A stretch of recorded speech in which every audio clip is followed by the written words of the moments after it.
musulmon degan lafzga la ilaha illalloh orqasida yashashimiz kerak. Mana shunda qabrda bizga najot bo'ladi mana shu narsa. Aytib qo'yishlik bilan o'zi kifoya qilmaydi.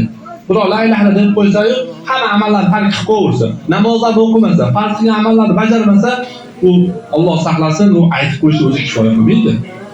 Nima uchun bugungilar ayta olyapti? Bugungilar ma'nosini bilmaydi. Nima uchun mushriklar aytmagan? Nima uchun mushriklar la ilaha illalloh demagan? Hatto Alloh taolo oyatida aytadi, to'g'rimi? Ayting Muhammad sollallohu alayhi vasallam, siz ulardan so'rasangiz, osmonlarni kim yaratdi? Yerlarni kim yaratdi? Quyoshdan kim chiqardi desa, hattoki doim aytadi, oyatda ta'kid bilan keladi. Sayaqulunna deydi. Ulardan so'rasangiz, ular aytadiki, Alloh deydi. Ta'kid bilan Alloh taolo aytadi. Alloh deydi ular. Lekin ular nima uchun la ilaha illalloh demadi desa, chunki ular ma'nosini bilishgan.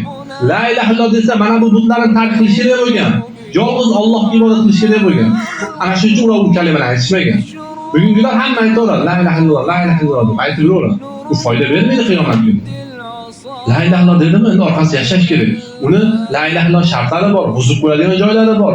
La ilaha illalloh o'zining shartlari bor. Bunga tushib qolgan inson islomi buzilib ketadi. خير وجود فارتجي دوما رضا.